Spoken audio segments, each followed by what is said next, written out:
With the NFL draft just 64 days away, free agency a few weeks behind, and another Jets coach departing, jumping ship, call it what you will. Plenty to cover tonight on JetNation Live with myself, Glenn Naughton with Dylan Turman, and Chris Schubert.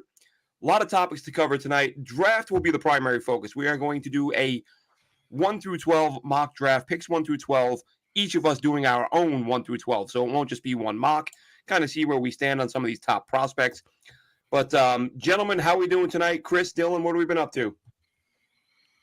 I will say I'm a little scared to go first here because my last appearance I've been missing from the last couple of shows because I put myself on a self-admitted probation because of my poor microphone. Considering being the audio guy, you would think I would have that all sorted out. Hopefully, it's sorted out tonight. When Dylan talks, I'm going to go listen to the feed and see if I've corrected my mistakes from last time. So I'm back from a timeout, a self exclusion, back on the show. Excited to do a 1 through 12 mock draft. Excited to be talking with you guys with free agency around the corner. We're starting to write profiles on the site. I wrote my first profile ever this week. It's time. We've reached that fun time of the year, so it's very, very exciting.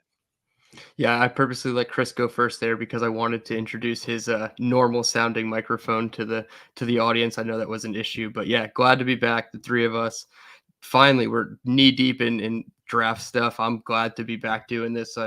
I just put up another write up, Malachi Corley. He's been kind of my draft crush, so go check that out on JetNation.com, where you can check out all of our draft prospect profiles at this point. I think we're up to 7 or 8. I know, Glenn, you have like 3 or 4 yourself, so we got to keep up with Glenn. I just finished Anthony Gould, so I'll probably publish that tomorrow or the next day. Yeah, we got to keep pace with Glenn. So I messaged Glenn when I finished the alt one. I think it was Monday morning or Tuesday morning. I'm like, hey, alt is done. Where do I put it? We worked through some of the back end. And then I was like, hey, like, how many of these did you do last year? Because like this is my first time. I don't want to overextend myself. Like I don't want to burn myself out. Like how many should we do? And Glenn's like, listen, man, just take it easy. Do as many as you feel. He goes, I'll probably get to a point where like I want to stop. And like the doc that we have where we're writing all the players that we're doing, we put them in a list. Glenn's just like adding names left to right. He's like, I got this guy. I'm like, Glenn, I'm not going to be able to keep up with that. It's not going to happen. Well, I do understand also that being somebody who works night shifts where I sometimes get many hours at a time where I can write that most people don't at work. I may have a little more time to dedicate to this stuff. And hello, Wild Wave, joining us as always. How we doing, man? So let's kick this off. Like I said, we won't start with the draft. Two topics to hit on. I've seen a couple of different takes. For those of you who don't know, Rob Calabrese, Jets QB coach, has left for the Rams, which you would think, all right, QB coach leaves. That's good. The Jets QBs have been terrible anyway. I kind of get that. A couple things about it, though. He goes to the Rams, like he goes to work for one of the most respected offensive minds in the game, sees something in Calabrese that he wants him on board.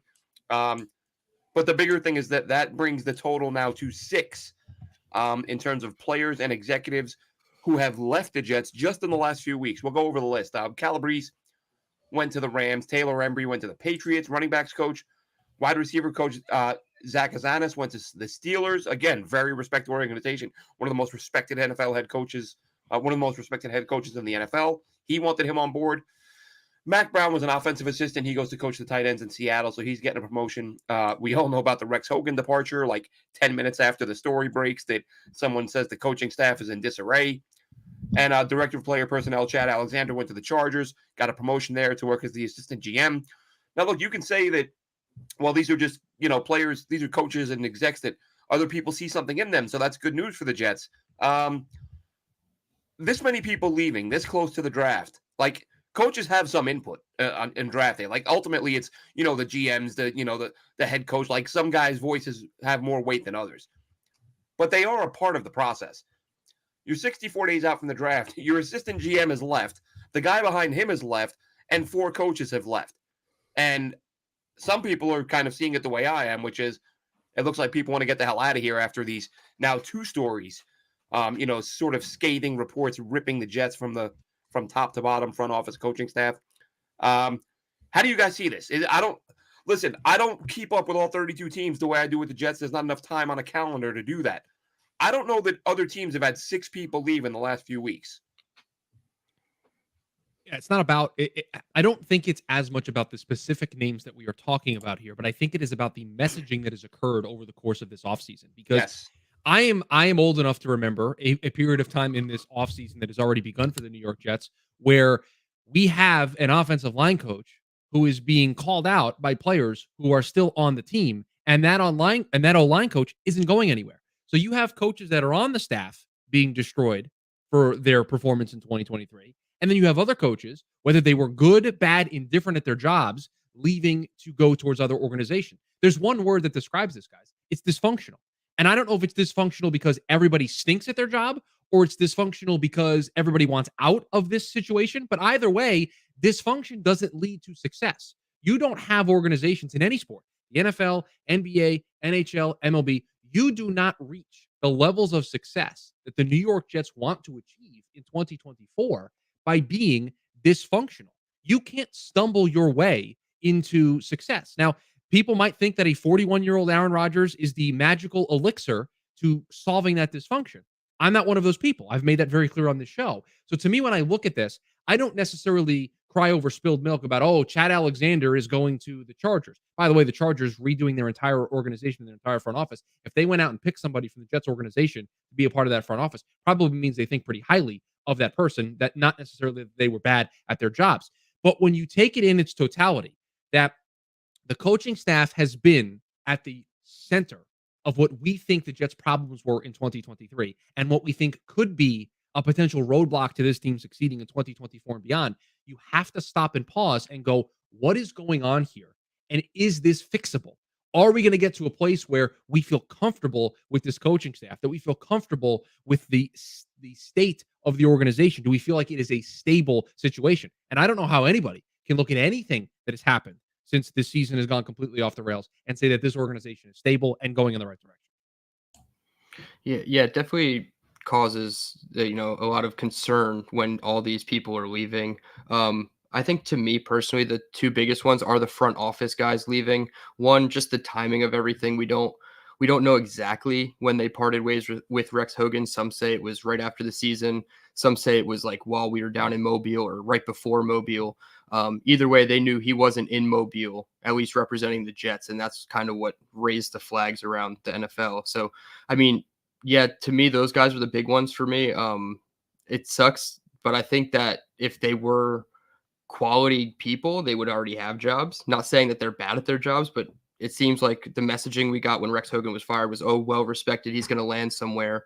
And maybe that is the case. And he latches on with the team like immediately after the draft. That's kind of how teams do it. They kind of strip down their scouting departments right after the draft and add new. So maybe that's what they're going to do with Rex Hogan. But the Jets need to find an in-house replacement or find a quality out-of-house replacement that wants to take the risk on coming to the Jets to replace those key positions.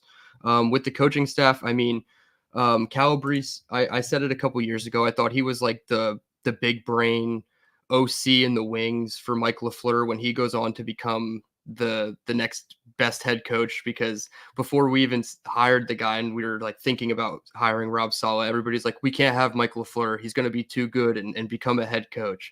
So obviously that didn't happen, but I thought Rob Calabrese was going to be the guy to like, fill the pipeline of having an OC. So maybe that's what they're going to do in LA with the Rams. It's a LaFleur guy. He's just going to reunite with Mike. Maybe he'll take over for him when he becomes, a next opportunity where he's a play calling OC when he leaves LA. Embry, I really didn't care about. Brees Hall is going to do Brees Hall things regardless of who the running back coach is. I don't know enough about the Titans guy who replaced him, but I don't really have good feelings about it considering it got Keith Carter's stamp of approval. But again, I think Keith Carter is more important to the running backs than Dues is. So that's also a problem already. Mac Brown, he was here for 5 years. Now he goes to be a tight ends coach. I mean, good for him. I don't really know what he did here. So if somebody knew more about him, that maybe it'd be a bigger loss, but I don't think so. And then Izani was only here for 1 year. He goes to Pittsburgh, but I actually like Sean Jefferson. He was one of the guys that I wanted to keep from the Gase era. So I'm really glad that he's back. Go get his son, Van Jefferson now. Spoiler, free agency talk. But yeah, I think the front office guys are the big ones for me. Coaching staff is more of like are they jumping ship because they see what's happening with the team and they don't want to be here when it all blows up in their face? Or are they just kind of going to somewhere else where they're all lateral moves except for Mac Brown. He got a promotion technically. So it is weird to see all the mass exodus that's happening, but I don't think they were very quality coaches to begin with. Yeah, that's part of it. Though. I get what you're saying, Dylan, and the running backs coach, that doesn't bother me at all. Mhm. My concern is just that good, average, above average, they're leaving, like a lot of them in a Mhm. very short space of time at a critical time of year. So it's more about what's happening in the front office versus who's coming and going. The fact that this many people are going, and right after this report comes out where coach anonymously says something's got to change, I would feel better about this if all these guys were getting fired. If it was just like, look, we've done a self-evaluation, these guys aren't as good as we thought they were. We're sending them elsewhere. We're going to bring in new coaches. Like, okay, Mhm. big turnover, but it's got to be done. These guys Well, are just really happy with in their current positions, and some of them are just going to lateral moves.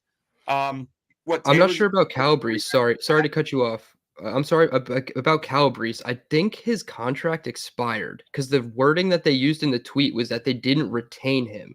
I don't know if like he necessarily left, but I'll have to do more specific digging on and that. But I again, and this is like the media gymnastics. Like if you weren't going to yeah, retain him, you should have known that the day after the season ended, and that could have been done that day. right, Not because White Cotton was extended weeks ago, right. and if all And your they coaches used the were same up, you they could have used the made the same language decision. with Embry, I believe.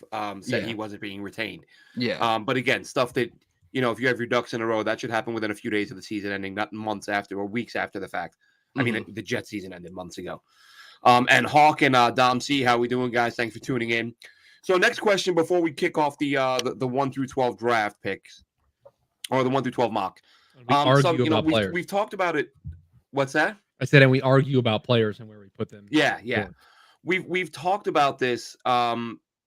In recent weeks, but now with free agency, as you look at it being 2.5 weeks away, 3 weeks away, whatever, it really, and it's like the news today that it looks like Mike Evans is going to hit free agency, which is shocking. I really, every report was like he loves Tampa, his kids are in school, he doesn't want to go. It's mutual interest, he's not going anywhere, and he may not go anywhere, but he is going to hit the market. And it got me thinking, about something we talked about.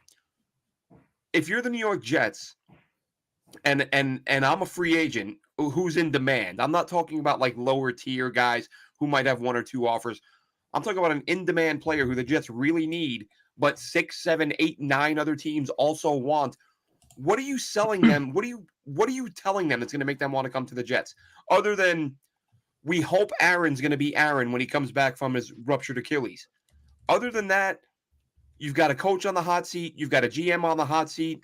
You've got an O-line coach that nobody wants to play for. You've got a head coach that really, again, this more recent report, or really the more recent report was real blasting Joe Douglas that he's submissive to Robert Saleh and Woody Johnson just does what they want.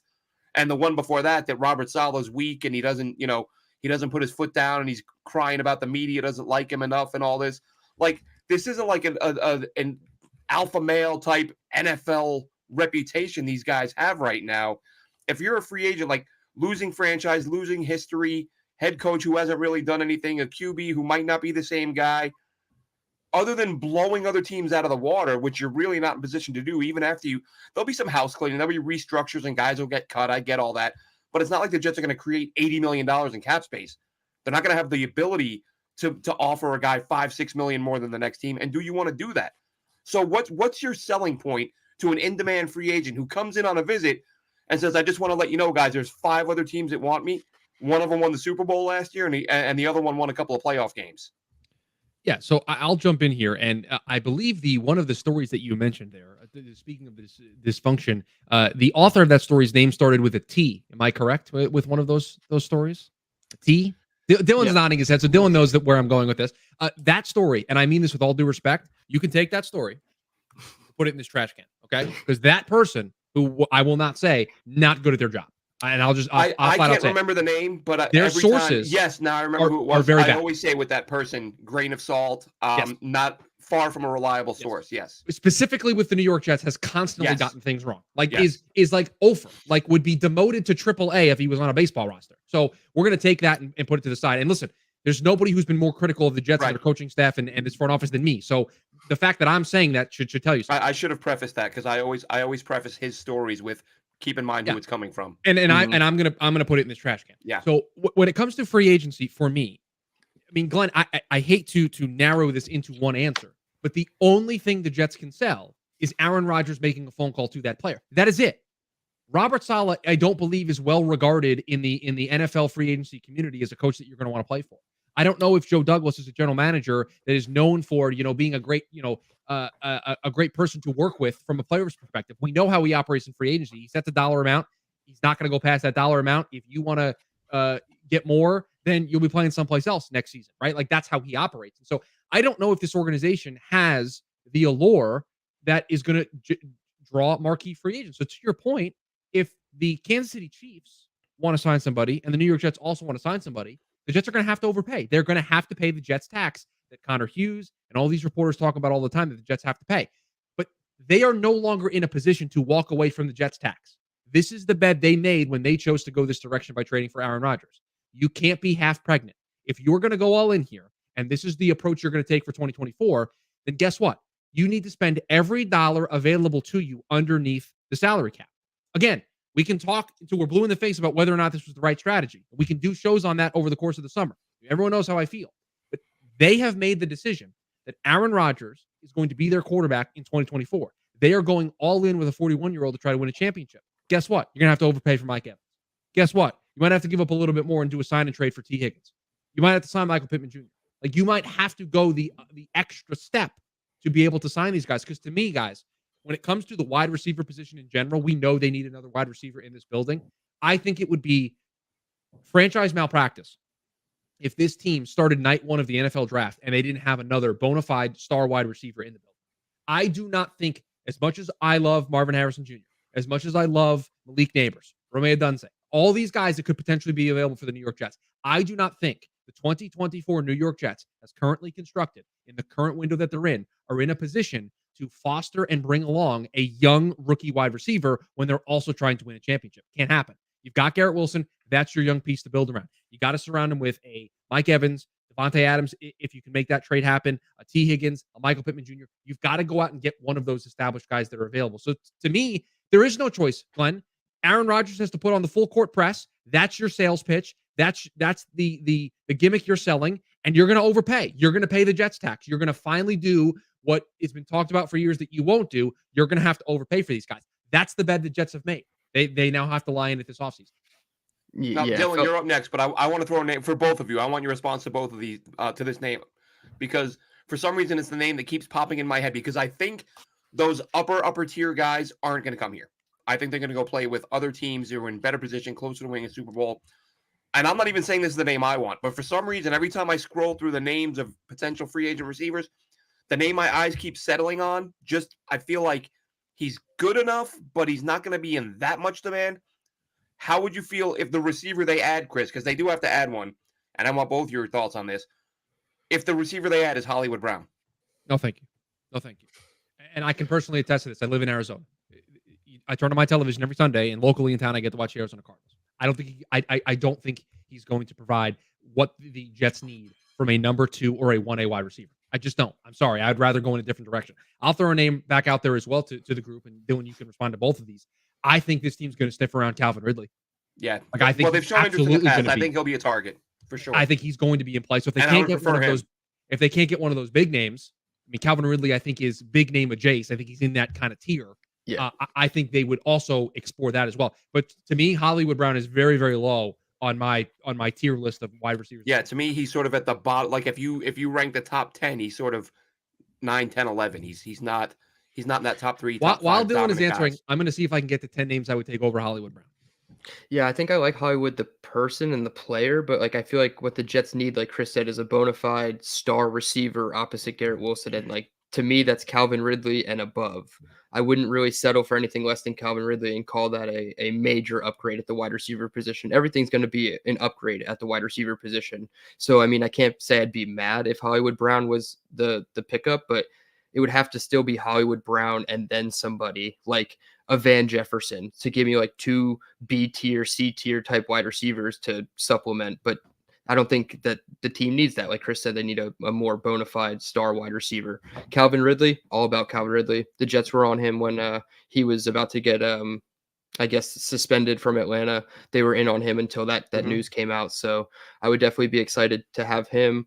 But then, yeah, as far as like other free agents and stuff, you just have to sell them on Aaron Rodgers and chasing a ring. And I know like we don't want to admit it necessarily, the entire fan base isn't here, but that's what the Jets are trying to do. And like Chris said, they haven't gone all in except for the Aaron Rodgers move. They still haven't, they've kind of went all in, but then held some chips back. And it's like, no, you need to go put all those chips in the middle of the table and go score big fish for once and actually say that you're going all in with Aaron Rodgers. So you really have to just sell them on the fact that you're ring chasing.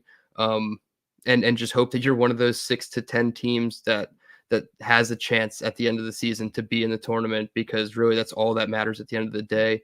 I will say that Aaron Rodgers is really spoken highly of from other players. Like if Aaron Rodgers' name is brought up even to some of these veteran guys, like they get like kind of starstruck and they're like, yeah, I'd love to play with Rodgers. So I wouldn't be surprised if Mike Evans wanted to, but he was one game away from the championship game in Tampa Bay with Baker Mayfield as his quarterback. I don't know what the situation is going to be entirely there. I think they're both going to test free agency, him and Baker. But I mean, I would almost want to run it back there in a situation I'm familiar with than try to, ring chase with the Jets, because we saw what happened last year. Ring chasing with the Jets aren't really synonymous and harmonious. So, yeah, you have to really just sell the dream if you're Woody Johnson, Joe Douglas, Rob Saleh.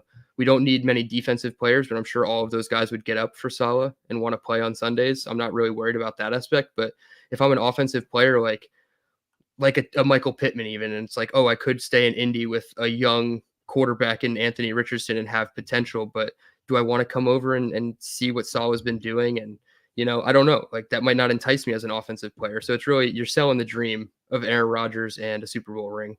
Yeah, it seems like Aaron Rodgers and Robert Saleh, like they're good at getting people to come play who know them, like their friends and their former players.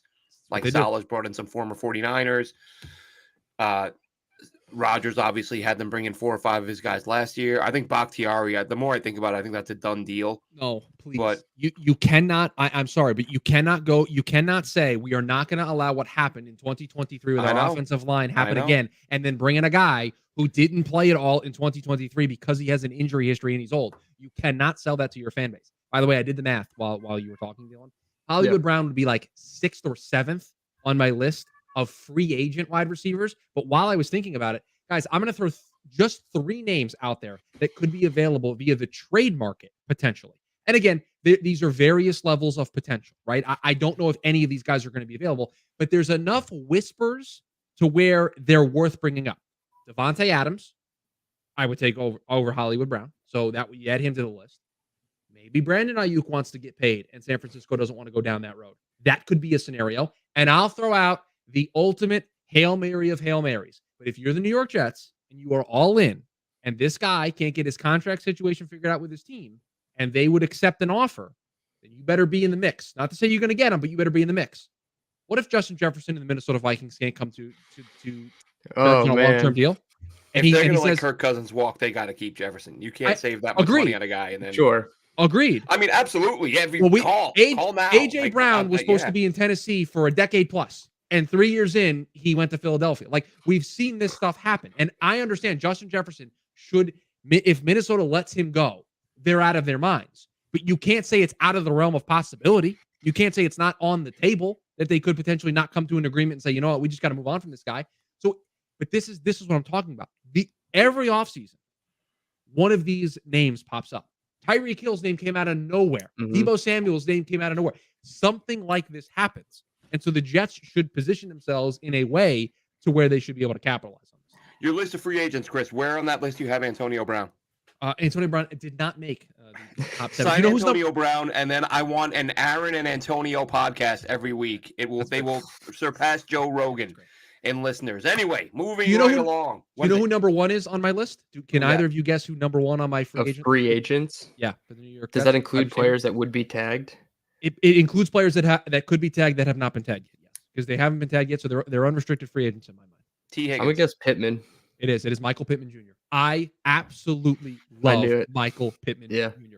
This guy is a stud. He is a walking 100-yard game, and he did it with Gardner Minshew and Anthony Richardson throwing the ball last year. No offense to either of those 2 guys. I was gonna say, don't shame our backup quarterback. You're telling me that you can't bring him in and have him opposite of Garrett Wilson with Aaron Rodgers throwing the ball, and you can't just get excited at those possibilities, Listen, I don't sign think me up. anybody wouldn't be excited. It's make it happen, but do they let him walk? We'll I see. think I could get more excited for him or Calvin Ridley than T. Higgins. Not saying that T. Higgins is worse than those guys, but I would honestly be more excited if we got a Pittman or a Calvin Ridley just based on their skill set Yeah. as opposed to a T. Higgins.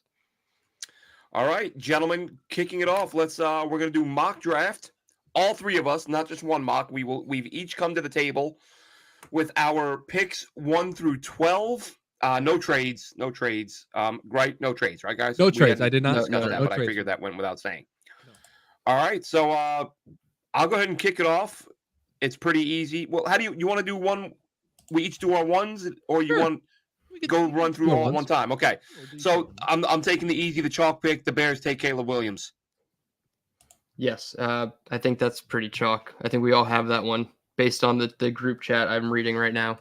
Yeah, I think until further notice, until we get some validity to any trade rumors or anything, I think it's safe to assume that Caleb Williams is going to be the first name selected. So I'm just going to put him up there for Chicago and just kind of hedge against the idea of them trading the pick or trading Fields.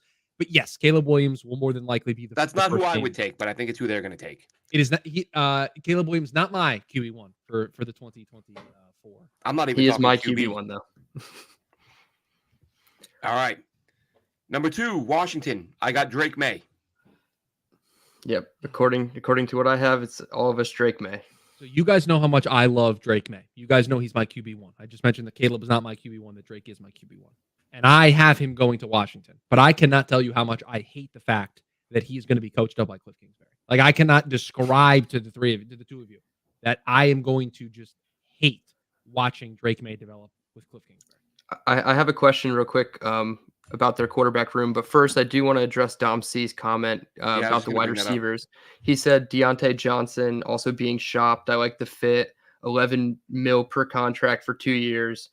He likes that better. I'd put him like right above Hollywood Brown. Not a huge fan of Deontay Johnson. I've watched enough Steelers games last season to know that he's really I was going not to say, it. wasn't he the guy that walked away from the fumble, or like they needed a block and he just a lot walked of away? effort. Yeah, a lot of effort concerns. A lot of like they were down 27-7. He scores a touchdown with a minute left and like does some corny celebration, like just stuff that I don't know. I would rather take Hollywood Brown actually now that I'm thinking about it. But I mean, for value wise, it's probably not a terrible value, but yeah, not necessarily making my go get list. By the way, I looked something up. David Bakhtiari has not played a full season since 2020, and he's 32 No. years. Yeah, he tops out at about 11 games, and that's every other year, 12 games. Every other year, he gives you 12 games. Other than that, he gives you 1 or 2. Yeah, and the year he had the appendectomy, he was on pace to, and it probably would have happened, but you can't say for certain. So If Joe Douglas unveils David Bakhtiari as his big offseason move to fix this offensive line, I'm out on Joe. I'm out. He won't. I think they will bring him in as a favor to Aaron with no promises at low money and very little guarantees. Yeah. Here we go, Aaron. We brought in your guy. He can play, but he's got to earn it. He's not getting handed anything like all your buddies did last year. I believe it was Buffalo Jet fans said pay him like $1 million per game that he plays. And like, so that if he plays 17, he's worth 17 million. And it's like, you're kind of in the ballpark of what he should be paid. Yeah, but you also then have to go out and get another starter for the 11 games. You're still getting a tackle at 10, and you're probably signing like a George Fant, who doesn't sound like he wants to be back with the Jets. Yeah, but that's neither here nor there. You stirred up some trouble. You stirred up some trouble this week.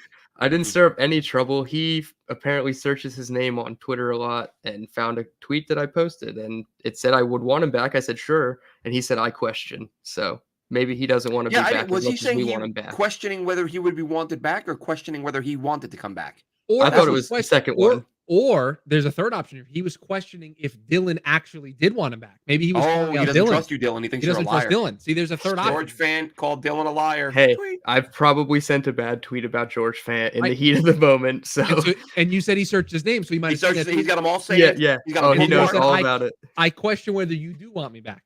Could be that. That could be it. Questioning your sincerity, Dylan. Either way, it doesn't sound like it's a possibility. But yeah, Bakhtiari can't be the single solution. No. All right. Number 3 to the Pats. I've got, and I hate this to death, and I can really see this happening. In my mind, the best player in this draft, Marvin Harrison Jr. That hurts. To the Patriots. Chris, who do you have? Because we now differ for the first time. I put a quarterback here. Oh, I so do did I. not Okay. think a new regime with a new GM and a new coach is not going to want to make a splash in their first draft. And while Marvin Harrison Jr. is a splash, it is not as much of a splash as getting a franchise quarterback. And with the quarterbacks that are left, there's nothing more splashy than getting the guy who just won the Heisman Trophy in LSU's Jaden Daniels. So that is who I have going to the New England Patriots at number 3. All right. So Chris and I are in agreement. I also have Jaden Daniels. So we go QB, QB, QB. Glenn Really makes chalk to start us off here. Yeah, I know. I mean, it's pre-free agency and it's very, it's hard to argue against quarterbacks, whether it's a team coming up into that slot. I think quarterback is such a likely scenario, Yeah. even if the Patriots trade out. But if they end up getting Marvin Harrison, I'd actually be really upset, I'll regardless tell you. of who their quarterback is. But There are 2 teams that we had to pick for tonight that I had to look up their depth chart because I was like, I don't know what to do. And then I'm looking at the depth chart and I'm like, I need you to do something in free agency to help me figure this out because I have yeah, no idea what you're thinking. using Like our lads was tough. Atlanta, put a dartboard and just put all the positions and then just throw the dart and then that's the position you're gonna take. Yep. Yeah, real quick, Howard Goldman, because I almost mentioned this. Tony Pauline did get that McCagnon scoop, which was incredible because that was completely out of left field. But that's the only story I can ever think of that he got right. And since then, he's been wrong like over and over and over again. That's what I mean. Like if you get, and look, I mean, it's not like he could have made that up. Like he clearly got that scoop. But that's like he's like 1 for 5,000 as far as I know. So somebody did give him something at some point. Next up, the Arizona Cardinals. This is where I have the Cardinals going Malik Neighbors. I have them going Marvin Harrison Jr. I So Glenn, not available to you because you had him going to New England, but for me, Yep. top receiver on the board, it is an absolute priority for the Arizona Cardinals to get Kyler Murray a weapon in this offense. I'm sure he would be campaigning for Marvin Harrison Jr. if he were to be available on the board when Monty Ossenfort, the general manager, makes the pick. Again, free agency could change this because they could be in the mix for a T. Higgins or a Michael Pittman Jr. Like they could be in the mix as well, and that might change things. But for now, with what we know, you have to take Marvin Harrison Jr. Yeah, right. I also have you got, Marvin Dylan? Harrison Jr., so we all have wide receivers there. That's kind of an easy need for the Cardinals at this point right now. I will notice Dylan didn't put his mock draft in the chat, and he copied all of my picks. So I question whether or not Dylan did the work tonight. I question. I 1000% did not copy your picks because we'll get to the pick that I disagree with shortly. Thank you, George Fant, for giving us the tagline anytime we doubt something Dylan says from this day forward. I need to frame that tweet and just have it right above my head there. Everything I say under scrutiny. No, I didn't do any notes tonight. I did copy Chris. We're up with the Chargers, and now I'm copying somebody else. So, Glenn, you kick us off. All right, Chargers number 5, brand new head coach in Jim Harbaugh, and I'll tell you what. Listen, I know fans love watching touchdowns and scoring, and everyone just wants 70-point games. I love watching players, tight ends who can do it all, who can catch the ball, who can block. Michigan was so great at that with A.J. Barner and some of the other tight ends they had there. Block their asses off, catch the football. Barner didn't catch the ball a ton, but this is an opportunity for Jim Harbaugh to get a position he loves to be strong at, to add another pass catcher for an elite quarterback, and get the guy who, in my mind, is the second best player, the second best non-QB in this draft, behind Marvin Harrison Jr., that, of course, being Georgia tight end Brock Bowers. Wow. Look at Glenn sneaking Brock Bowers into the top 5. You would be shocked to hear that was it's all I'm telling you. There are a great many people mocking him at 5. Where I keep seeing him is 5 and 7. A lot of 5 and 7 for Brock Bowers. So I look at the Chargers and I see a team that needs to get younger at a very important position. They have their quarterback. They've got their coach. We think they've got immense amount of talent along their defensive line. I think their offensive line is trending in the right direction. They need to get reliable youth in the wide receiver department. So for me, they can't take Marvin Harrison Jr., but they can get the wide receiver 2 in this draft class. They can get Malik Neighbors out of LSU. And if you add him, you give Justin Herbert another weapon in this offense, somebody that is reliable, somebody that adds a major element to what the Chargers are going to want to do offensively. I think you're going to prosper in a big way for this Chargers offense. So for the moment, we have Malik Neighbors going fifth to the Chargers. I think Malik Neighbors fits the skill set of the wide receiver that they've been trying to Right. acquire for the Chargers. And I know they have a decision to make on Keenan Allen and Mike Williams. I'd keep Keenan Allen, but Right, and I know they took Quentin Johnston first last year, but yeah, like I'm not going to stop that from getting from me having a great player fall to me at 5 and take Malik Neighbors, right? Like I'm not. That's what they need to do. They need to completely rework that room, and so they need to do it over a couple years. yeah, I agree. And I wasn't a huge fan of Quentin Johnston, but yeah, don't let good players stop you from taking great ones. And Malik Neighbors is definitely a great one. I copied Glenn on my pick here, so I have Brock Bowers top 5 pick, going to the Chargers and helping Justin Herbert there. Now we're up with the Giants, and this one is going to get a little spicy. Real quick on that before we move on from Bowers, Wild Wave throws this in here. I saw this and it was shocking. You just don't see this nowadays. Brock Bowers was asked, "Where would you like to play?" And he was like, "Tennessee." Yeah, nobody Everybody, says Tennessee when was the last anymore. time a player named a specific team they wanted to go to? It's always like, "I just want to go where I'm needed, and I'll play special teams if they need me to, because I'm a team guy, and it's all about winning and the team." Brock Bowers was like, "Yeah, Titans. I want to play for the Titans." So, not that that'll matter on draft day. If you want him, if you're the Chargers, you take him. But I thought that was really surprising. Johnny Football says Harbaugh loves to run the ball. Alt is the pick. Could be Alt, but again, Bowers improves your run game. Really good blocker. He improves you all around. So yeah, we're on the Giants, Dylan. I think they want targets for their quarterback. They got a quarterback. They're paying him $1 billion a year. He throws 4 touchdowns a season. I think you go out and you get him Romo Dunze. That's who I picked too. Spoiler. So Glenn, you said you got to go out and get weapons for your quarterback. What if you don't believe in your quarterback? What if you're going to get rid of your quarterback at the end of the second year of his 4-year contract that allows you to get out of it because he's injury prone, because he cannot stay healthy, because he cannot finish a season, and you're going to actually hit the reset button?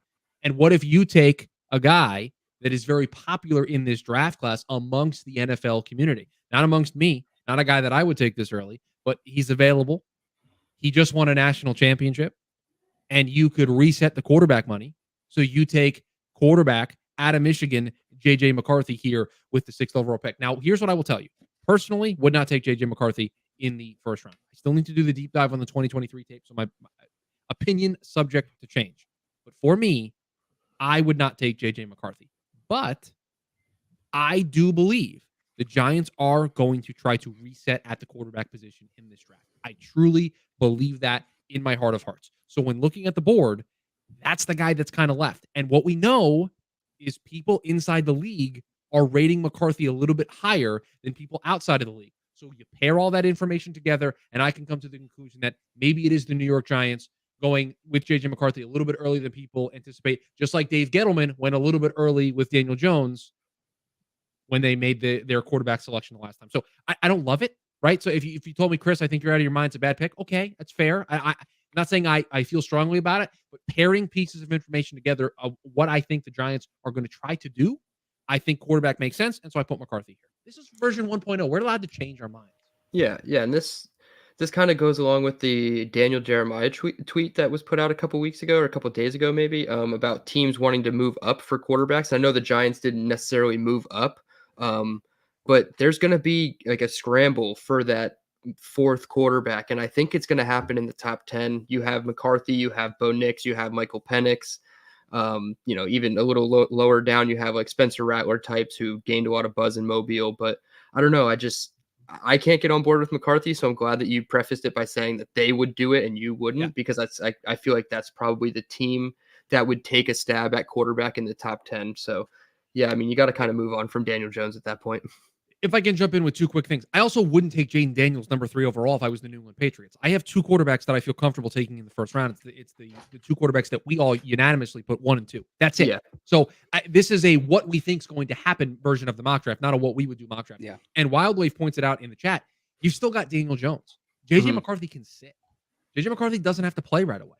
Now, you might have a Daniel Jones coming off of his injury where he might not be ready to play the start of the season. So you might be in this weird place where you've got a $40 million quarterback, you just drafted a rookie, and you've got somebody as your bridge quarterback to help you get through those first couple of weeks. So it is from that perspective, the puzzle's a little weird. We're missing some pieces.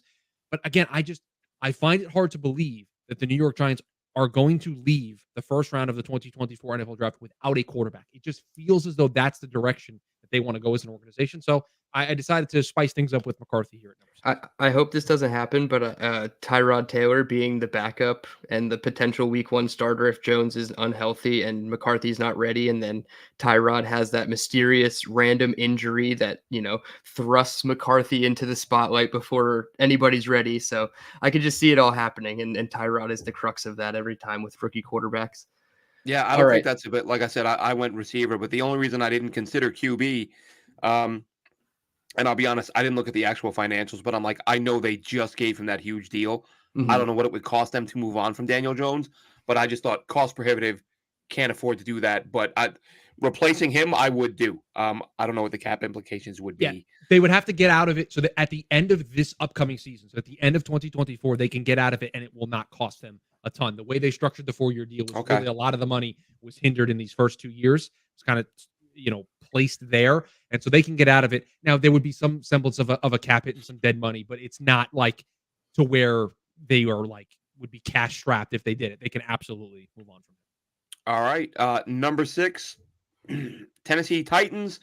They believe they've got a franchise quarterback, and I think they will want to protect that franchise Yeah, quarterback. And the way you do that is by taking Joe Alt out of Notre Dame, left tackle. Absolutely. that's exactly what you do. That's what We're all in you agreement have. there. You have your franchise quarterback. You protect your franchise quarterback, specifically the left tackle spot. Sorry, Nicholas Petit Friere, get out of here. Joe Alt is going to be there. I did the scouting report for Alt this week, so I feel like this is my opportunity to talk about Joe Alt, what I saw. Go right ahead. This is a guy who, in pass protection, is going to give you everything you want. He's just always going to be in the right place. He's going to almost always do the right thing. He just is always like you're sitting there, and this is the biggest compliment I can give to Joe Alt. When you're watching him in pass protection, it's boring because you're like, oh yeah, there's Joe Alt doing what he's supposed to do. Next rep, oh there's Joe Alt doing what he's supposed to do, and then it's almost like a surprise where it's like, Joe's not in the right spot here. Like he's just consistent in that regard. I think in the run game, you'd like to see a little bit more from him. I think his athleticism as a former tight end can sometimes get the best of him, and he can be off balance and fall over in run game because he is that athletic. But he can pull really well in run game. For me, I just think this is a guy that you are going to draft. Whoever takes him, whether it's Tennessee, whether it's the Jets, whoever's going to take him, you're going to take him. You're going to put him at left tackle, and 8 to 10 years down the road, we're all going to look back and go, wow, Joe Alt was just really good for 8 to 10 years. Like he was just always there. Not a one-to-one comp, but I was having a conversation with Joe Alt about Joe Alt with somebody this week, and that person said to me, it's going to be like what we did with Joe Thomas. Like when Joe Thomas was done, it was like, wow, Joe Thomas was just like a great left tackle. Like he was just always really good. That is what I feel Joe Alt is going to be. Is he going to be any better from what you saw in Notre Dame? I don't think there's that ceiling and growth of being like exponentially better than what he is right now. So I think he's a high floor, low ceiling guy. But you're going to take him. You're going to make him your left tackle. And really, you're going to forget he's your left tackle. Yeah. Yeah, I think for all I the said to right you guys in the reasons. chat that I viewed him the way I viewed AVT, right? I missed on AVT and how good he was because watching him at USC, it was it was boring. It was like, oh, this guy just he made it look so easy. There was nothing splashy about it, but he was just always good. And that's what Alt is just to me. The thing that jumps out to me is how easy he makes. And I think we talked about him a few weeks ago, Chris, and I said he just looks so smooth. It's so effortless. Like he looks like it's like you get guys you're like it's like that guy was born to do that, and that's kind of the way I feel about him. Well, but I don't. He was athletic family. Dad was a former NFL player. Brother is a hockey player. Like he was a tight end in high school, played tight end in offensive line, and then he transitioned to just being a strictly offensive lineman for Notre Dame. Like he is athletic for a guy that size. He can move. He can do certain things for you. But again, he's just a guy. You're not going to see him on the get up highlights of pancaking somebody. That's not his game. He's not out there throwing I use the term with you guys. He's not throwing dudes out of the club like a bouncer. Like that's not what he does. But he just is so mechanical. I feel is a negative, and I don't want to use that term in a negative way. But it's just everything is the way it's supposed to be. Like he just does everything correctly, and it's almost as if like he's reading the instructions. Step 1, do this. Step 2, do, and it flows. It just everything works the way that it is supposed to. And so again, I think there are other players that are going to, for me, have a higher ceiling in this offensive tackle class, and that's why I don't know if I would necessarily have him as my OT1. But I think the team that gets him is going to feel really, really good like 5-6 years down the road when they're going to be like, wow, we just lucked into just getting a great offensive tackle, great left tackle in the first And round. and I think the last part that you just said there is very indicative of the NFL world as a whole, is that you might not have him as your offensive tackle one because of how just consistent he is in his low or his high floor rather than the high ceiling. And some teams, and I'm looking at my rankings here and I have him as my OT1 by a couple of points, which is kind of a big deal. I have him at 89.5 and I have Olu at 86.5. So that's kind of a big difference. But that's because I think the high floor is so valuable to this Yeah, whole process, because if you could just plug him in and just forget about him and you don't have to even mention left tackle, and you're like, oh wow, he actually allowed a pressure this week, like that type of thing was what you saw at Notre Dame from him. It's over 1,500 snaps or something like that without allowing a sack over 3 seasons. So just absolutely constant insane starter, stuff. never got hurt. Yeah, Like, exactly. So and I, my question to you, and I guess Glenn both, would be, and I know you guys didn't like write up all these offensive tackles last year, but we were looking at these guys: Broderick Jones, Paris Johnson Jr., even Pete Skoronsky, Darnell Wright. I have Joe Alt penciled in higher grades than all of these guys. So do you Yeah, guys as you're feel saying that those same names, way? I'm kinda like, better, better, better. Yeah, I think it's close between him and Paris Johnson for me. Like, I think right. if there's one player that I would like maybe throw up the stop sign and say, I'd like to do a little bit of a deeper dive, it would probably be Paris. But yeah, like Alt is just, again, like I say this with the most amount of respect I can. He's just always there. Like, he's just Hmm. there every single rep. Like, he just does what he's supposed to do. And I think for us, and Glenn, I'm going to sidebars here for a second because you and I had a conversation when I published my scouting report, because I said to you I was very nervous that I wasn't using the correct like verbiage and phrasing when discussing these players. But like you said to me, you're like, sometimes when you click on a scouting report and if it's got way too much jargon that you don't understand, you're going to click away from it. And so like I want to make this as simple as I can. Joe Alt just does everything he's supposed to do. Like, he's just always doing the right thing. You throw on the tape and he's just always in the right spot. Watch I, watch him collapse. Watch him collapse the right side of the line here and open up a running lane. Just takes the DN completely out of the play. I mean, great blocking by everybody up front there, really. But if you watch Alt from the get-go, He just places completely him takes over the end two out of the gaps. play. Yeah. He's 3, 4 yards away from the ball carrier by the now time he runs past. Now, listen, I'm not gonna say he's the perfect player because there are plays like that where he overextends and he loses his balance because he's super athletic because he's a former tight end and he can kind of he gets out in front of himself and he falls over, right? There are plays like that, but that's it. Like, I think they can be like, hey, Joe, you're really athletic. Just like calm down, dude. Like, just relax a minute. Like, you're in the right spot. You're doing the right stuff. And so for me, again, I really enjoyed watching him. I watched him 2 times against Ohio State. I watched him against Clemson. Like, I'm not watching him against bad teams that don't have pass rushers. Like, he's handling stunts well. There was one rep, and I should clip it, but he helps the guard chip a player, and then is but after doing that is able to be in the exact right spot to be able to handle the rush coming with speed. And it was just like, you don't have 25 left tackles in the National Football League that can do that. Like, he helps Chip knowing that the guy's coming, but he's like, I got to help Chip here. And he helps with the chip, and then he's immediately in the right spot to get his guy. So I was thoroughly impressed with just the ease in which he does certain things. And again, Tennessee, they took a tackle last year in Skoronski, but they kicked him inside the guard. You now get Joe Alt, and you basically have your left side of your offensive line for years to come, I think. Yep. That brings us to the Atlanta Falcons. Chris, you said earlier you thought there were some questions. They can go in a lot of different directions, which I agree. I believe that with the weapons they have on offense, I think they want to get Michael Pitts going again. I think he lost interest with bad QB playing bad coaching. Of course, you've got Drake London. You've got a lot of offensive talent. This is where you go Jaden Daniels and bring in a quarterback to bring all these guys together.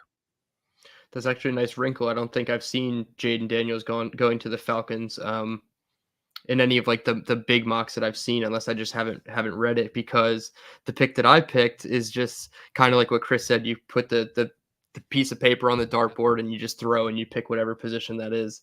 I stuck on defense, which is kind of chalk for the Falcons. They seem to be the first team taking defense. So I picked Dallas Turner, the edge from Alabama. Stole my pick.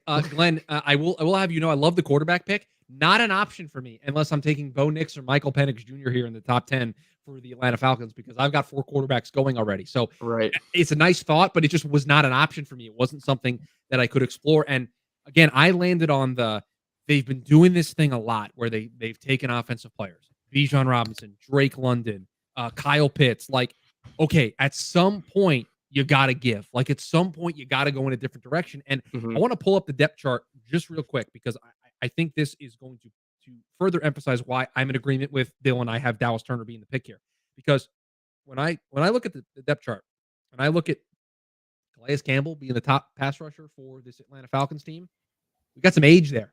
We got to get youth. We got to bring Mhm. in somebody that we know is going to be here for the next 5, 7, 10 years, hopefully. And so for me, Jared Verse, Dallas Turner, like those are a couple of the guys that you're considering in the spot. I went with Dallas Turner. Have not done a deep dive yet on him, but Glenn's going to pull up the tape of him just being amazing, and that's fine. But yeah, I just think that's somebody that could just energize this defense. And you have a defensive minded head coach. And I wonder if that influences things where he's going to pound the table and say, "Hey, can I get somebody that can help this defense out?" And so we'll see what ultimately happens.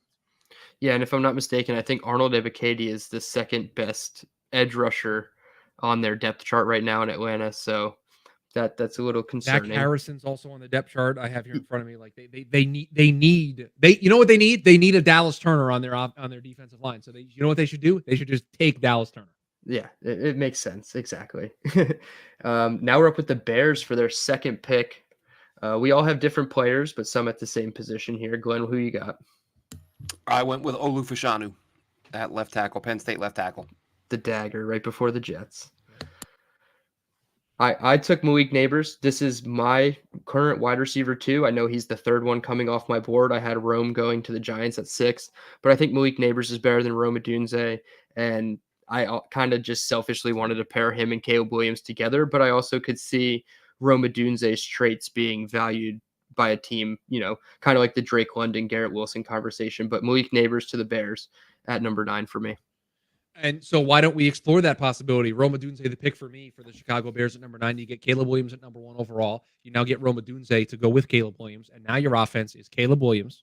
You had Darnell Wright, who you took in last year's draft class as well. You have DJ Moore, and you have Roma Dunze. That's a very nice staple of offensive players to build around in what is going to be a make or break year for the Chicago Bears franchise from a coaching and a GM perspective. They've got to hit the ground running. If they take a quarterback, I do not think that's going to automatically reset the clock for them and give them an opportunity.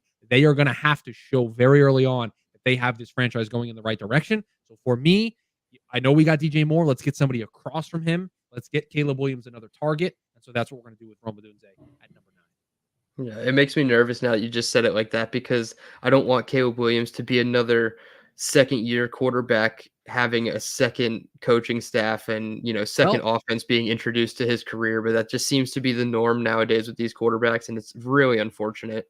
this is what you get for not making a move off of Eberflus when you probably should have this past offseason. Yeah. Like, Yeah, I'm sorry. Like they are going to just repeat the Matt Nagy stuff all over again. Mhm. I don't think it's any surprise that we all took the same position for the New York Jets here at number 10. But this time I did not copy anybody No, and just I you know went what? out on my Let the on my let the own. let the highlights roll for this guy. You guys, all right. I'll just say it while Glenn's getting his clip ready because I think I see his mic is muted. You guys both took Tuis Fuaga at number 10, and I took Olu Fashanu. So Picks up the stunt, takes him around the arc, gone, balls out. Who do you got? You got Fashanu. Let me see if I have anything on him, Dylan. Go ahead and talk him up a little bit. yeah, I took Fashanu. I just wrote him up in my article for JetNation. He was the first one I wrote up. We each kind of tackled a big offensive tackle from the big three, which is kind of cool. So kind of just like dueling scouting reports, so to speak. But Olu Fashanu to me is more he I understand that he's probably not the fit that Joe Douglas likes. He likes the power style offensive tackles. Fashanu to me just has that pass rush or the pass protection upside that is going to help Aaron Rodgers immediately. And I'd rather have him develop in the run game as opposed to taking a Fuaga who needs to develop in the pass game, but is a menace in the run game. So that was more my decision with the pick more so than the player. Although I do have Fashanu, I think 1 point higher than Fuaga. It's really just like a splitting hairs type of perspective. I think the fact that Fashanu is more versatile gives you the edge there over Fuaga. Fuaga is probably not going to be a left tackle. Some think he will be. I mean, I don't necessarily have the expertise to say, oh yeah, you can immediately just flip your stance and play left tackle. I don't know if he played it in Mobile. Glenn, maybe you could speak on that. I think they tried him out at a couple reps at left tackle, and it didn't look good. Maybe it was another tackle that was down there in Mobile. But yeah, to me, Fashanu would be the pick for pass protection upside as opposed to run game. Here he is in the run game though, so he has right that edge behind him. to him. Yep, he can do it. He allowed that cutback lane to even happen in the first place, but it's not his forte. But given Aaron Rodgers in the fold, you want to keep him upright. Give me the pass protection offensive tackle. Yep. Yeah. Well, listen, Fuaga, I went with him. The guy's been a player I've watched for a couple months now. I tweeted out a couple months ago saying if the Jets trade down, they better stay in range to get this guy. I don't know if that's even an option now. As Chris and others have said, he may not even be there at 10. But he's just a nasty tone setter. He's probably, I've heard people say maybe you kick him inside the guard. He's good enough to play tackle. I'm keeping him at tackle. I'm not moving him inside. He's got the nasty demeanor, tone setting type guy. Can run block and pass block. And I think that he's exactly what the Jets need. Yes, they will still have to work on left tackle, but I think there's going to be, as we've said, it's a deep class. You can take multiple tackles. You can add a vet in free agency. I don't, listen, I'm not sitting here penciling Carter Warren in as a day one left tackle, but I consider all things considered, I don't think he was that bad last year. I think he's probably more of a swing or right tackle next year, but I wouldn't let any of that stop me from taking Fashanu at 10. I will just add to the Fuaga conversation in this regard. And this is just the cherry on top. I don't think when discussing players like this, we should necessarily throw a lot of weight behind what I'm about to say, but I do think it's an important piece of what we're talking about. Oregon State plays a very specific brand of football on both sides. Their coach and their team, their college, their university, they play a very nasty style of football. They play an aggressive, hard-hitting style of defense.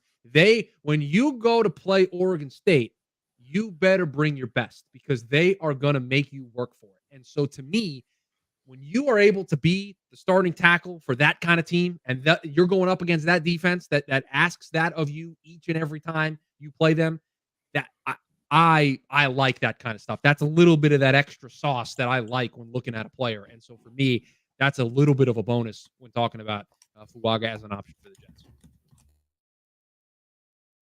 Yeah, I don't think it, and it was while we were down in Mobile, right? The Rich Samini, excuse me, the Rich Samini tweet that Joe Douglas had been a big fan of Fuaga for a couple of months now. You never know what's smoke, what's real. We'll find out come draft time if he's there on the board at 10. But I don't think you could go wrong considering what the Jets need and what he brings.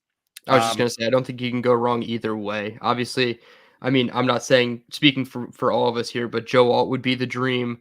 Fashanu or Fuaga would be the ideal pick. And then anything after that is like, I feel like we could get on board, but we're not totally in love. But we still haven't done the deep dive on all the second tier of offensive tackles yet. Yeah, Brock Bowers. So listen, next up, the Minnesota Vikings. Lot of quarterbacks, a lot of guys who catch passes, a lot of guys who protect the quarterback and a pass rusher or two. I'm going with another one here. I'm going with Jared Verse for the Vikings to give them a presence off the edge. Yes. Yep, we're all in agreement on that one. Yeah, Daniil Hunter is old, so let's get somebody new in there. And Jared Verse, probably the second best edge on the board right now after Dallas Turner. So that's a guy you take, you slot him in there, and you hope that he's the next Daniil Hunter for you for a very long time. Yeah, when I was looking at our lads, they have all the upcoming free agents in orange, and you scroll over to their defense. It's a lot of backups, but it's also a lot of starters too. And I was like, hey, let's go get some edge help for the Vikings here. I don't know what their quarterback situation is. Obviously, we touched on Kirk Cousins earlier, but yeah, they definitely need some help on defense. They're kind of one of those teams that I feel like is going to just take such a big drop off. I know they had 11 wins 2 seasons ago, 7 I think last year after Kirk Cousins got hurt. They kind of really just fell apart. Can anybody name who their quarterback was after Kirk Cousins got hurt? Because I'm totally blanking. So I know. There was Josh Dobbs. There was the Jaron Hall era. There was the Josh Dobbs era, and then there was was it the Nick Mullins era? How many different quarterbacks did we go through there? Bless. Yeah, but they ended with the same amount of wins as the Jets, and and they don't get And really talked the about so previous year, and negatively. I'm not trying to take anything away from them, but that really was an anomaly. They won like 8 games by 2 points or less. Like every single close Yeah, game went their way. You can't count on that year in and year out. The Braxton way they Berrios. won that Bills game, Yes, yeah, the where fumble at the the goal Justin line. Jefferson with one of the most incredible catches you'll ever Oh, see. that one Josh too. Yeah. Allen when trying to like take a knee fumbles the snap, like, and they Yep. win it in overtime. Like you don't the comeback on what was it, Christmas against the Colts where they just spotted them like 40 points or whatever it We only was. need Braxton 5 Berrios not coming up touchdowns. with a touchdown against the Jets. Like there's so many They of those caught that went every single break. every single break, and then they ran into the buzzsaw that was the New York Giants that year in the playoffs and lost. Yep. Terrible. So defensive help for the Vikings, and we're up with our last pick, the Broncos, who are kind of in a weird position. I think Sean Payton wants his guy, but Glenn, who you got? I bounced back and forth between two guys. I went with Bo Nix, but it was a coin flip for me. To me, it was Bo Nix or JJ McCarthy. Like he's going to want to hit the reset button with a quarterback. Russell Wilson just put his bazillion-dollar house up for sale in Denver. It's like the most expensive house in Denver. I like Nix, but like I said, I've kind of JJ is a guy I've watched a little bit more of, and I like him more than I did earlier in the year. But bottom line is, I think McCarthy or I think Sean Payton, I'm naming the quarter. I think Sean Payton is going to want to hit the reset button with a quarterback, and it'll be Nix or McCarthy. The reason I don't go with Penix, I very, very, very rarely do I endorse drafting a guy. You only get one first. Well, most times you get one first rounder. That's the guy you got to hit on. It's so rare that I'm okay with taking a guy who's got a lengthy injury history. He's got one. I think the last guy with a really bad injury history that I would have taken in the first round, who, surprise, ended up being injured all the time, was probably Malik Hooker. I thought he was that good. I was like, I would roll the dice on that guy. He's covering 58 yards while the ball's in the air and getting there to intercept it. Like, he had Hall of Famer written all over him. Michael Penix, good player, doesn't have Hall of Famer written all over him, so he's not in the conversation for me. It would be Nix or JJ. Yeah, I'm just going to piggyback. I had Nix as well. I think of all the quarterbacks in that tier, McCarthy, Nix, Penix, he's probably the one that's going to stick out to me the most to get the buzz. Obviously, McCarthy has that, that pedigree that Chris did talk about with the national championship. So I do think it is between him and McCarthy, but I had to give the edge to Nix there. Yeah, I can't see a team taking Penix in the first round with the age. He's an older prospect, the injury profile. I don't think he works well outside of structure. I think everything's got to be perfect for him. And as we know in the National Football League, just looking at this past year, things aren't perfect for the quarterbacks. Like it doesn't go very well. So for me, Glenn, I didn't think I could get through 12 picks without selecting Brock Bowers at least once. Having him as one of my 12 picks. So I have him going to the Denver Broncos because, like I said with Atlanta, Denver's another one of those team guys where I think you just put the dartboard up and you just throw the dart, and then whatever position it lands on, you say that's the position that we're going to take because they need a lot. And again, quarterback's not an option for me because I have 4 quarterbacks going off the board. I don't think there's going to be 5. 4 is a lot for me. So Bo Nix was not a consideration for me. And so it's not as if Sean Payton has not found a use for an extremely athletic unicorn at the position. Does Jimmy Graham ring a bell for what he was able to do down in New Orleans with Sean Payton? So you think he's not going to be able to get the most out of Brock Bowers in whatever offense he wants to run? So for me, I think the slide stops here for Brock Bowers. I think it's an interesting fit. Do I love it? No, because I think they've got so many other needs. Are they really going to take a tight end? But there's just nothing else that made a ton of sense. So I think by the time we get closer to the draft, I do not think this will be where I end up. But right now, version 1.0, making 12 picks, Bowers is where I ended up here for the Broncos. Did you hear Jimmy Graham is rowing a boat to Antarctica? Is that real? I don't know what to do with that information. Appreciate you bringing it to me. Random headline I saw yesterday. He's part of like a 4-man team, and they're trying to break the all-time record for like miles rowed to like Antarctica or something. They're going to cover like 1 million miles or something. It's ridiculous. I question whether they're going to be able to pull that off. You question? I question. That is crazy. Got to bring it full circle every time, Chris. Did we get everybody then? Yeah, Bo Nix, and Brock Bowers. All So right. I have a quick question before Go we ahead. wrap. Just on the quarterbacks. I know you're talking about Penix and all the negatives about him, and you're saying we probably wouldn't take him in the first round. I'm not saying the NFL won't take him in the first round, but Yeah, and I mean, I'm first round maybe, back of the first round, but 12, yeah, no. I'm gonna hype up my guy, and it's not a take that I'm setting in stone, but Spencer Rattler over Michael Penix. Okay. Listen, I Okay. don't hate that. I'm not going to say one way or the other, but I like what you're thinking. Yeah, I I I think think don't hate it. there's some legitimacy to that. I listen. Everyone's just we're all out here talking draft because we love it and it's fun and we're all guessing and we don't know what's going to happen. Yeah, I've heard some, quote unquote experts say that they think that Penix could be a round 3 player. And right now, we're also hearing a lot of people say that Rattler is rising, and people came away impressed at the Senior Bowl. So I don't think it's that wild of a take. I think it could happen. Rattler's younger; he's more durable. Look, I almost feel bad for the kid. Like the biggest knock on him is like, "Hey, you were a real jerk when you were 17, right?" yeah. But he was like a 5 big years enough later, jerk that I yeah, remember seeing that for the first time and thinking, "Wow, I wonder what NFL GMs are thinking of that." Like, I'm not letting that guy in my locker room. But he's 17, so maybe he did grow up and mature. I'm not saying he did because I don't know, but yeah. I think it's unfortunate, if he has grown up and he's still having to battle this perception based on something that happened when he was basically a kid.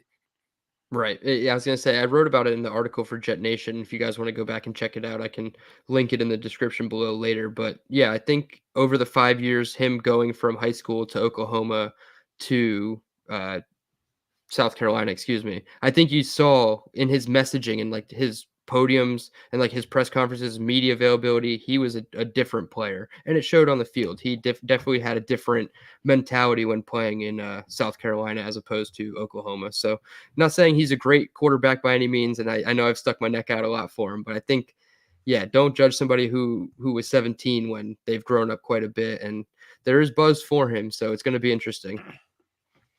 Yeah, I'm excited to see what the rest of this process. I mean, we still got free agency, we've got pro days, Hmm. we've got the combine. I mean, there's a lot that can change this. I mean, guys, the Bears could trade the first overall pick to another team, and it completely changes everything we think of the way that this draft is going to pan out. I wonder if teams are calling Washington or New England already to try to see if they can move up. Like, there's so much that can change between Hmm. February 21st when we're doing the show and night one of the draft. And I think for all of us, watching the players, and writing the scouting reports is fun, but like part of the fun is we don't know what's going to happen. Like that the chaos is a good portion of the enjoyment we get out of this process. I think if you want to get a good quarterback in this draft, you got to get to 10.